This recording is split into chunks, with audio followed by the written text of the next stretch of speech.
제29기록 존재하지 않는 4번 터미널 공간 루프의 실체. 제1장 증발하는 여행자들 0.5초의 틈새와 지도 밖의 영역. 기묘한 기록 보관소 29번째 기록입니다. 당신은 익숙한 장소에서 문득 이곳이 내가 알던 곳이 아니다라는 이질감을 느껴본 적이 있습니까? 매일 오가던 집 앞 복도가 유난히 길게 느껴지거나 분명히 오른쪽으로 꺾었는데 다시 제자리로 돌아와 있는 기묘한 감각 말입니다. 오늘 기록할 사건은 2024년 동북아시아의 한 거대 국제공항에서 발생한 현대 물리학으로는 설명 불가능한 공간 증발 사건입니다.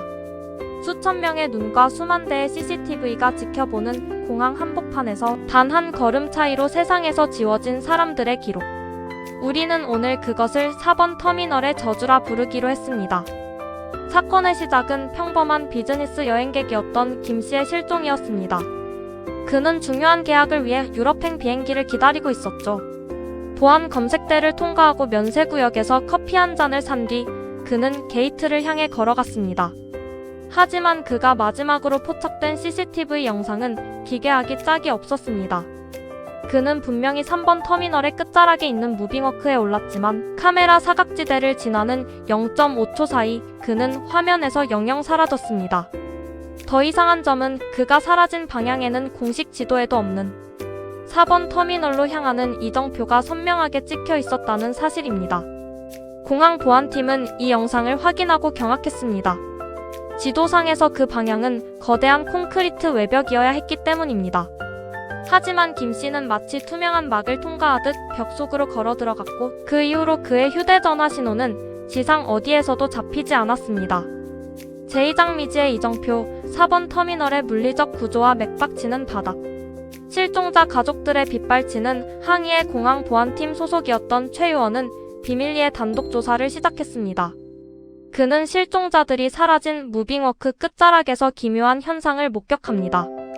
특정한 시간, 특정한 습도, 그리고 공항 내부의 소음이 일정한 주파수를 형성하는 찰나, 공기 중에 미세한 굴절이 일어나며 벽면 뒤에 숨겨진 복도가 나타난다는 것이었죠. 최 의원은 몸에 로프를 감고 직접 그 금기된 구역으로 발을 들였습니다. 그가 목격한 4번 터미널의 풍경은 공포 그 자체였습니다. 그곳은 우리가 아는 공항의 모습이었지만 동시에 공항이 아니었습니다. 천장은 끝이 보이지 않을 정도로 높았고 모든 조명은 푸르스름한 인공광을 내뿜고 있었습니다. 가장 소름 끼치는 것은 소리였습니다. 비행기의 엔진 소리, 사람들의 웅성거림이 벽 너머에서 들려오지만 정작 복도 안에는 자신의 발자국 소리조차 들리지 않는 완벽한 진공의 정적이 흐르고 있었습니다. 최 의원은 이정표를 따라 걷기 시작했습니다. 하지만 10분을 걸어도 1시간을 걸어도 나타나는 것은 똑같은 번호의 게이트, 똑같은 의자, 그리고 똑같은 내용의 안내 방송이 나오는 모니터뿐이었습니다.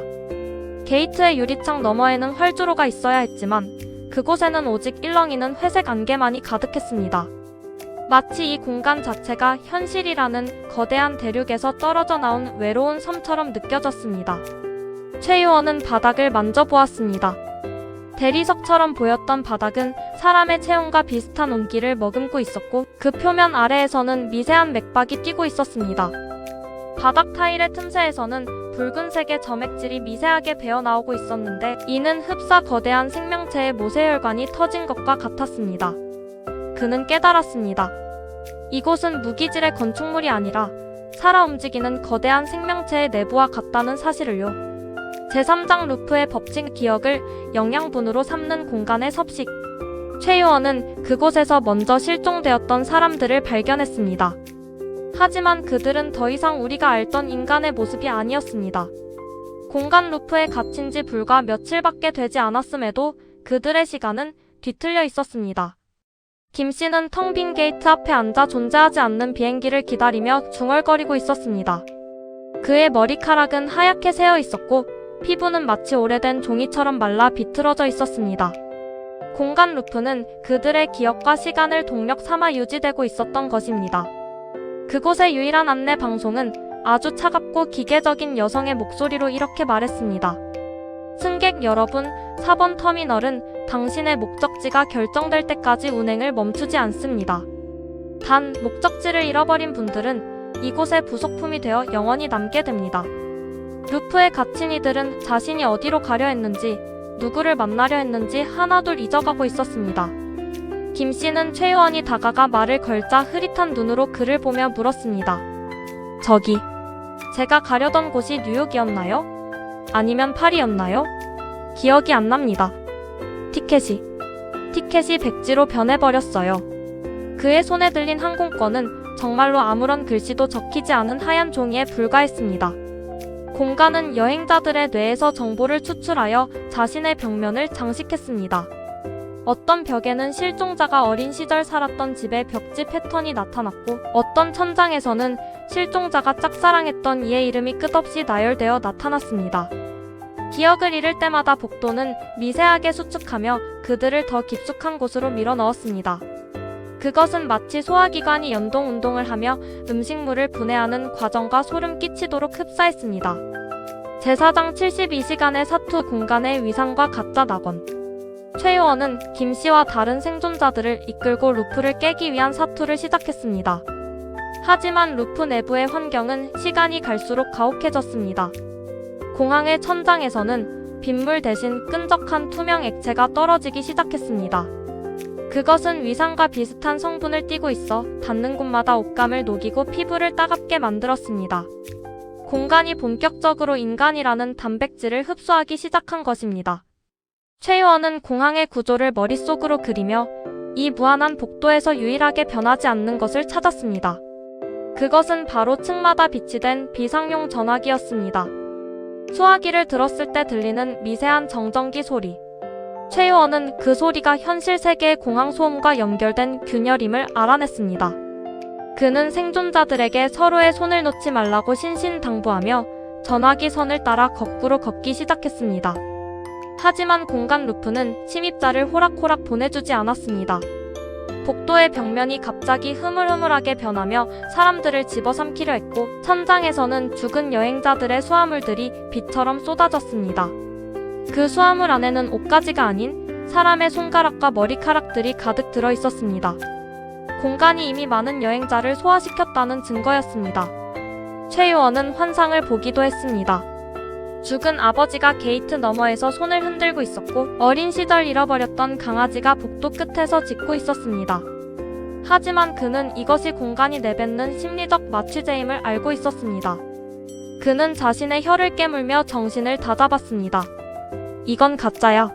목적지를 기억해. 우리가 돌아가야 할 곳은 3번 터미널이야. 그는 김 씨의 손을 더욱 세게 쥐었습니다. 김 씨의 손가락 끝은 이미 공항의 금속 난간과 융합되어 딱딱하게 굳어가고 있었습니다. 제5장 탈출의 대가 가속된 시간과 무너진 인지. 최유원은 눈을 감고 오직 손끝에 느껴지는 차가운 전화기 선과 수화기 너머의 잡음만을 믿으며 전진했습니다. 발밑의 타일은 이제 늪처럼 발을 잡아당겼고, 벽에서는 그냥 여기서 쉬어라, 목적지는 무의미하다는 수천 명의 속삭임이 들려왔습니다. 72시간의 사투 끝에 최유원은 김 씨와 단 한 명의 생존자만을 데리고 현실 세계의 3번 터미널 무빙워크 위로 튕겨져 나왔습니다. 공항의 소음이 귀를 찌르고 사람들의 따가운 시선이 느껴지는 순간 그는 눈물을 흘렸습니다. 하지만 그가 돌아온 현실은 예전과 같지 않았습니다. 실종된 지 단 사흘 만에 돌아왔음에도 그들의 몸은 수십 년을 늙어 있었습니다. 40대였던 김 씨는 80대 노인의 모습이 되어 있었고, 최유원 역시 머리가 희끗해진 중년의 모습이었습니다. 공간 루프에서의 일부는 현실에서의 1년과 맞먹는 시간의 가속을 일으켰던 것입니다. 그들은 병원으로 옮겨졌으나 의학적으로는 아무런 이상이 발견되지 않았습니다. 오직 극심한 노화라는 현상만이 그들의 존재를 증명할 뿐이었습니다. 더욱 기괴한 것은 그들의 기억이었습니다. 4번 터미널에서 겪은 일들이 머릿속에서 모래알처럼 빠져나가기 시작한 것입니다. 최유원은 기억이 완전히 사라지기 전 자신의 수첩에 피로 마지막 기록을 남겼습니다. 공항은 살아있다. 목적지를 잃는 순간 당신은 공간의 먹이가 된다. 4번 터미널의 이정표를 절대 보지 마라. 그 수첩은 현재 기록 보관소의 가장 깊은 금고 속에 보관되어 있으며, 그 종이 위에서는 여전히 미세한 심장 박동 소리가 들려온다고 합니다. 최 요원은 현재 거울을 보지 못합니다. 거울 속에 비친 자신의 뒤로 가끔 푸른색의 4번 터미널 이정표가 비치기 때문입니다. 제6장 기록에 봉인 당신의 복도는 안전한가? 우리가 매일 이용하는 대형 시설들, 공항, 지하철역, 거대한 쇼핑몰은 사실 거대한 유기체와 같습니다. 수많은 사람의 욕망과 목적의식이 엉켜 만들어진 이인공의 공간들은 때로 자신만의 의지를 갖게 됩니다.